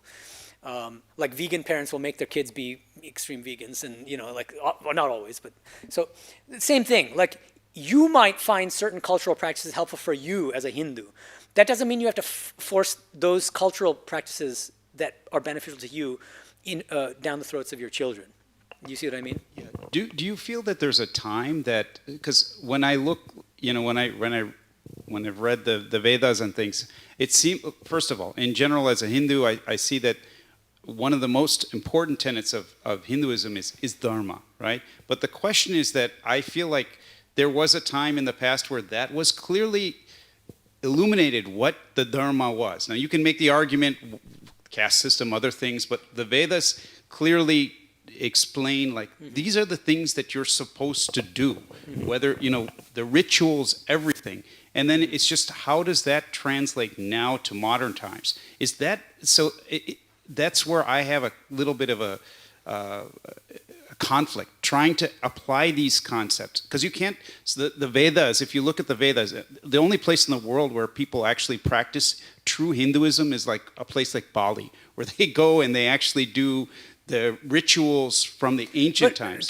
Don't take it the wrong way, but if the fact that you're saying that means you didn't understand what I said in the talk. Because my whole point is all those rituals and stuff, that was my next point. It'll fall under cultural Hinduism, right? I mean, so you don't need to go to do any rituals whatsoever to count it as a Hindu. And that's my other point, which is I feel, the truth be known, I think based on your talk, there's probably only 10% of Hindus in the real world. 10 is being generous. Generous. Listen, exactly. Here's how I see it. This is true of religions across the board. Only a tiny minority of Christians are Christian spiritual aspirants. Yeah. Only a tiny minority of Muslims are Muslim spiritual aspirants. Only a tiny minority of spiritual but not religious people are sincere spiritual SBNR spiritual aspirants. And only a tiny minority of Hindus are Hindu spiritual aspirants. But that just means that something like 98% of Hindus are cultural Hindus. And that 2%, but that's, Gita says it. This is not like something I'm saying for the first time. Gita says, Manushanam sahasreshu kaschidyati siddhete tamapi siddhanam kaschin mam vete tatvadha, which means among hundreds of thousands of people, only a few strive for liberation, for perfection, spiritual perfection. And among those who strive, that tiny minority, only a few attain me, says Krishna. So that's a fact of human nature. And the beauty of rebirth is, don't worry, that sounds discouraging, but the point is, you are going to have to come back again and again and again until you get it right. until you move from cultural spirituality to real spirituality, regardless of what religion it is. And then you actually start making spiritual progress. Otherwise, it's just social. Like Kierkegaard, as I said, was scathing about this. It's about going to church on Sundays to meet your future wife and to do adda, in English, the term, but gossip. And just because you're feeling lonely and you want to chill and whatever. But that's where I think, the Gita, karma yoga plays a factor, right? Which the way I look at karma yoga is to, if you practice true cultural, however you want to define cultural Hinduism, that is essentially following the pathway of karma yoga. That you are Yes. part of society, and you are doing exactly the way that the Dharma is. Now, the caveat here, what is karma yoga? You define it, and then we can talk about it. Well, that's the question. Well, in modern yeah. time, that's the question, Easy, right? I'll If you look at the answer. old time, if you look at the I time get of the it. Yeah, Vedas, yeah, I would yeah. say it's clearly defined. Right, it tells right, you right. exactly what to do, Okay. and you can make the argument that this was an ancestral caste system or whatever way right, it was, yeah, but it yeah. tells you exactly Yeah, what yeah, you yeah, should yeah. do. So look, here's the thing. I'll give you a very clear definition. It's not my definition. It's what the Gita says. Gita gives a very clear definition of karma yoga, chapter 3. Mai sarvani karmani sanyasya adhyatma chetasa nirashi nirmamo bhutva yudhyasva vigata jvaraha. Krishna says to Arjuna, whom he's encouraging to fight in a just war against Right. evildoers. Right. Okay, remember the context of the Gita. Right. He says, whatever you do, so actions, whatever you do, notice, it could be those rituals, but it could also be raising your kids. It could also be sitting in a Q&A and asking me questions. Whatever you do, mai sarvani karmani sanyasya, offer your actions to me. And keep your mind fixed on the spiritual truth, which is either your true spiritual nature as an eternal soul or on God. And then, nirashi nirmamo bhutva. Nirashi, without any expectations, without any ambitions. I want to do this. I want this outcome. Like desiring certain outcomes through my actions. Nirashihi. Ashihi means expectation, hope, ambition. Nirmamo, completely free from selfishness and egoism. Mamaha, mine, the me and mine. Yudhyasva vigata jvaraha, fight, and here we can take it metaphorically. Fight in this battlefield of life. Vigata jvaraha, such a beautiful metaphor. Free from the fever of selfishness and egoism. That's karma yoga. So why restrict it to rituals? It could be rituals, whatever rituals that the ancients taught. Do them to your heart's content as karma yoga. But how do you do that? Take the ego out of it. One part of ego is forcing those rituals down everybody's throats. That's ego that's doing that. Whereas, if you can raise your kids, if you can go to work and do your work and do your household duties in a spirit of karma yoga, that becomes much more spiritually effective than 5 hours of doing the rituals taught by the ancients, but as mechanical rituals, lifeless rituals, and without the spiritual basis behind it. Yeah, I just see that as more bhakti yoga. I won't dominate. Okay, yeah. So, karma. But I'll just say one thing just to answer that last thing, and then we can. So, karma yoga and bhakti yoga cannot be placed into airtight categories here, and in the Gita too, you'll find that the lines are very blurred, and so karma yoga has bhakti yoga typically built into it. So, bhakti yoga is devotion to God. Karma yoga often has a devotional element, but as Swami Medhananda points out, there is a kind of atheistic karma yoga as well. It's not strongly kind of emphasized in the Gita, but it's possible to be an atheist who doesn't believe in God and still practice karma yoga. But the main karma yoga taught in the Gita is a devotionally oriented karma yoga, which obviously also is linked to bhakti yoga. Yeah, thanks. Yeah, go ahead. I just had a thought when you were having that discussion there about, we can also get into our ego with how our children should be. Yeah. And your mother was a good example for you of that practice. Without being a helicopter, without kind of pushing me to do the stuff that she's doing. And I appreciated that. And now I see that this is like a core of her practice, and I appreciate that. At the time, I kind of just dismissed it, but she gave me that scope and freedom to just kind of ignore what she was doing, and she didn't try to force it down my throat. Yeah. So yeah, I think that's important. And actually, coming back to the 3 gunas, trying to mold your kid in your own image is a sign of rajas. That's rajas. It's helicopter parenting, hovering over them, not letting them grow in their own way. Yeah. And as a Hindu parent, it's especially kind of heinous to do it, because Hinduism is famous for its broadness and its universality. And so if you're a true Hindu parent, you need to be broad. And one of the things that turns off Hindu children more than anything else, turns them off more than anything else, and I'm telling you this as somebody who grew up in Boston in a culturally Hindu household, is making them observe these things like don't eat beef, do this, like you follow this ritual or that ritual, big turnoff. Now, that doesn't mean you shouldn't teach your kids these things. The first thing you should teach are the underlying spiritual principles. 1 through 4, the Four Noble Truths. And then you can say, look, because I believe in these Four Noble Truths of Hinduism, these 4 core doctrines, I find these practices and these rituals beneficial for me. And you might too. Why don't you join me for a couple days? If you don't like them, you don't need to practice them. But always remember these 4 spiritual principles. If you can teach Hinduism that way, that will be much more inspiring. Your kids will have far more respect. And then ultimately, you can't just talk the talk, you have to walk the walk. Because as I said, kids are very observant. And so if you're talking big about, if you're sitting in puja for 5 hours doing the ancient rituals, and you come out and you start arguing with your kids, lose your temper, they're not going to have any respect for you. Because it means that religion is meaningless. It's had no effect in your life.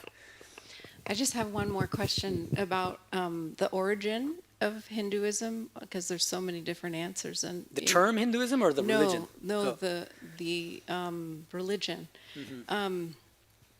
Is it true that it came on horseback through Eastern Europe down to India, or has that been debunked? Look, I mean, these are historical questions, which, I mean, we can't say 100% sure what it is, but that sounds like it's not plausible anymore, the latest evidence. But exactly how and when it originated, very, very difficult questions to adjudicate, just because, there's a paucity of historical records and evidence. So I wouldn't worry too much about those things, and I would focus more about, as I said, these core spiritual principles are timeless. And however it arose, however it originated, not so important.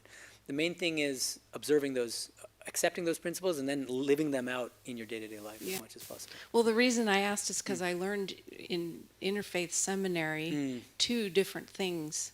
And I think that connected with the theological doctrine that many seminaries were teaching were similar to your professor that you talked about, not yours, but the one at Boston College.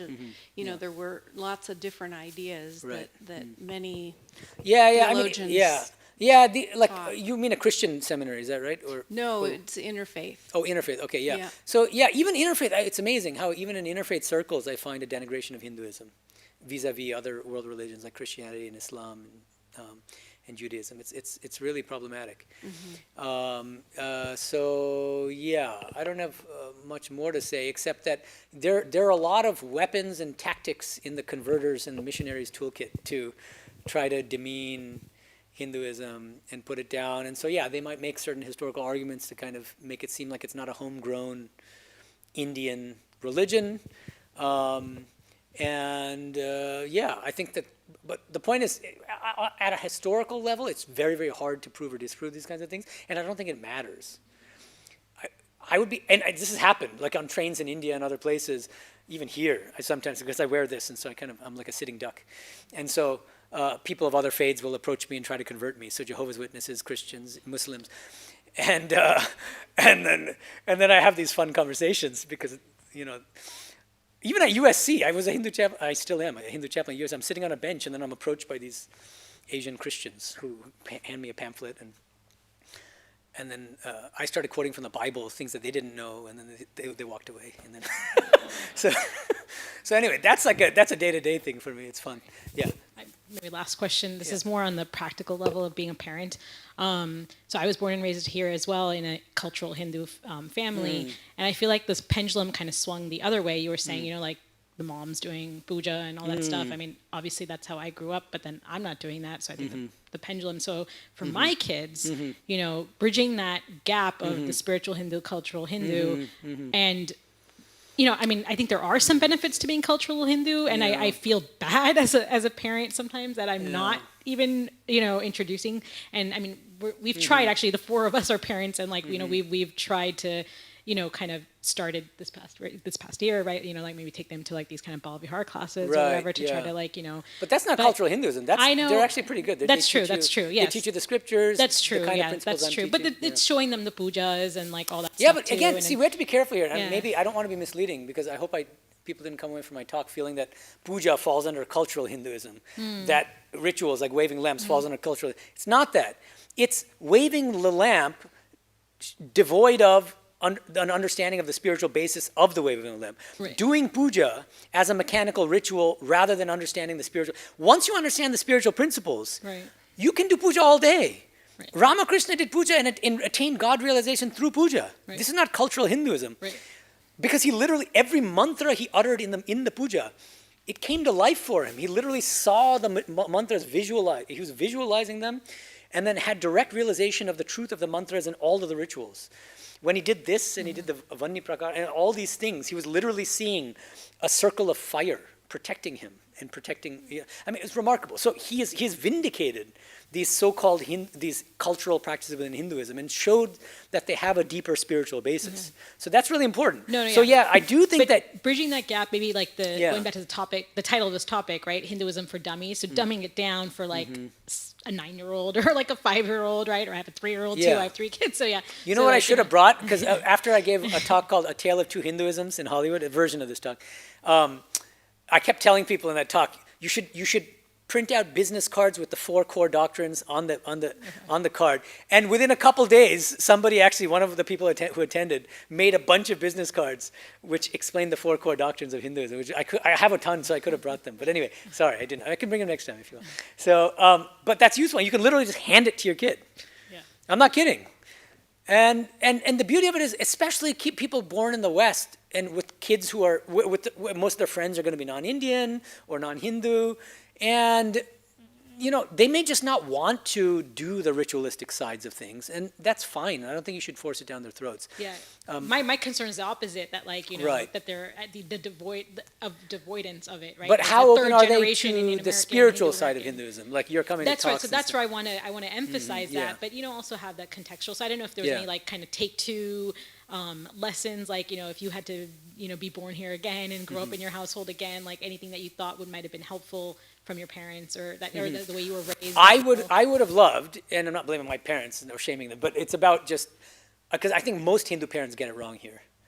Having clarity about the 4 core principles of non-sectarian Hinduism itself is an achievement. I don't think most parents have that kind of clarity. Okay, and then imparting that clarity to the children, right? Like saying, here's what Hinduism is really about. Here are the 4 core doctrines. Now, how that plays out in your day-to-day life depends on your temperament, your strengths, your weaknesses, the time at hand, what your vocation in life is. Like a bunch of things then come into play. And what I'm doing in my day-to-day life doesn't mean that you have to follow what I'm doing. Is also central to Hinduism, as far as I understand it. And then you can say, if they're interested, like kids run the whole range of extremely obedient and kind of almost wanting to imitate their parents to extremely rebellious. And I'm on the other extreme.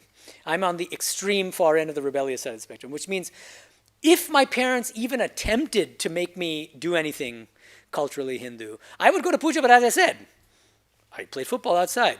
If they dragged me in, I would come back out and play football again. That's me. There are other kids who are at the opposite extreme. I've seen this because now I interact with so many devotees from different countries. And I see some kids who, the moment the parents show an interest in the Vedanta Society, do puja, the kid will sit with them in the puja. They'll come to the talks.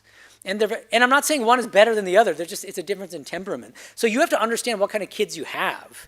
And it might be that you have 2 radically, one kid on one side of the spectrum, very obedient, one at the rebellious side. You can't teach Hinduism the same way to the 2 kids. Teach the same core 4 principles, the 4 noble truths. But then for the obedient kid, yeah, they're going to be happy to do the same rituals and go through the same stuff that you're doing. The rebellious kid, poison. Don't say a damn thing to them about any of those rituals or anything. Otherwise, you're going to lose them. That's the way I see it. You have to understand your kids and then raise them accordingly. Yeah. Can you give the mic to him first? Yeah, just so that the online people can. Don't you find most monastics rebellious? Yeah, I was going to say that. I mean, it's not a coincidence that I'm a monk here, because you literally have to rebel against society. You have to rebel against your family. You have to rebel. There's so many things that you have to rebel against to become a monk. Social norms, what's considered to be prestigious and valuable in life, and everything. You have to flout everything. And I had to repudiate Hinduism in order to come back to it, circle back to it on my own terms. And that was part of my spiritual journey, and that was really important for me. I rejected the idea of being born as a Hindu. That was part of my becoming a Hindu monk, actually, ironically. Yeah, thanks. That's a great point.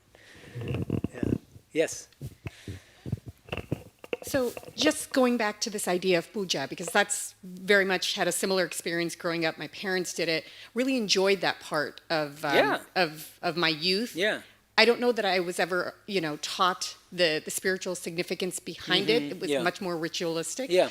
But I'm just for people who practice this bhakti yoga and where, and I don't know if it's a simple answer, but where do you put that devotion?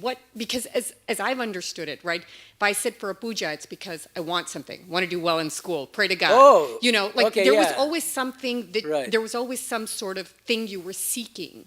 So for those that choose that path, where do they put their faith? How do you? What are you asking for? I get it. Yeah. That's a great question. Yeah. So it's really important. Krishna says in Bhagavad Gita, 4 kinds of people worship me, call on me, pray to me. And all of them are good. Chatuvida bhajante mam jana sukhnurjana. Artaha, the person who in deep suffering calls on God. There are no atheists in foxholes. This is an expression, right? Why are there no atheists in foxholes? You're being shot at. Your life is in danger. Suddenly, I don't care how much of an atheist, how much of a follower of Sam Harris you are or whatever. Suddenly you're calling on God. Artaha. Jigyasu. The person who just wants to know God and realize God. Jigyasu. Artharti. This is what you're talking about. Most Hindus. But that's also true of most religious people across religions. As I said, most religious people are cultural religious people, whether they're Christians or Muslims or whatever as well. Arthati means you are going to God for worldly things. Cure my son of this thing, make sure my kid gets into Harvard, I want to live 20 years longer than, like a million things, or I want that promotion, oh God. Now, what does Krishna say? Interestingly, he says, all of them are good. All of them are good. Why? Why are they good? Even people who ask for selfish things, because at least they have faith and they believe in God and they go to God, rather than resorting to opportunistic blackmail like Claude, the latest Claude AI. There's a case about Claude AI engaging in opportunistic blackmail. So that's why they're good. But as Swami Medhananda used to say, spiritual life is about moving from a lower truth to a higher truth. And at some point in your spiritual journey, you're going to have to move away from selfish prayer and selfish devotion, worldly prayer, worldly devotion, to a selfless one, okay? And everybody goes through tragedies and difficult situations and crises. It might be that you yourself are going through something terrible, some life-threatening illness. It could be cancer. It could be that your loved one is in some terrible situation. The temptation in that situation, is to pray to God to cure you of that cancer, to cure your loved one of that. That is at the bottom. I understand the impulse, and at the same time, it's still a worldly prayer. And the better thing to pray for is, oh Lord, I or my spouse is going through a lot of suffering. Thy will be done. I place myself at thy lotus feet. If you think that this suffering is good for me and that's necessary, then let it be. That's the higher spiritual prayer. And in spiritual life, you should be moving away from these selfish requests. You can start with that. And especially if you're teaching your kids, it's perfectly reasonable for a 5-year-old to be praying to God about why did that kid call me a name? And that's fine. Because he's going to God. That's amazing. And Holy Mother, Sharada Devi, the wife of Sri Ramakrishna, used to say, whatever troubles you have, unburden yourself to God. Whatever's on your mind. You don't need to go to that best friend, or nowadays ChatGPT has become like this kind of free therapist. and you go to ChatGPT and you unburden yourself. Unburden yourself to God. Unburden. See, notice, that's not a selfish prayer. You're just saying, look, I'm anxious about this promotion. I'm anxious about whether I can get into the school. I'm scared because I don't know whether I can recover from this illness. You're not asking for anything. You're just saying, you're expressing to God what's in your heart. That itself is a tremendous catharsis. You're going to feel that. And then that'll strengthen your devotion. And then slowly what's going to happen is you're going to feel embarrassed to ask God for worldly things. You can't do it anymore, even if you try. You won't be able to. Your mouth will stop. Yeah, thank you. All right. That was wonderful. Thank you so much, guys. Om Shanti Shanti Shanti Hari Om Tat Sat Shri Rama Krishna Arpanamastu. See, that made it Karma Yoga. This whole Q&A became Karma Yoga because it's an offering, Arpanam, to Shri Ram Krishna. Karma Yoga. Literally anything you can do. Just take that to the bank. All right, guys. Uh-oh, okay.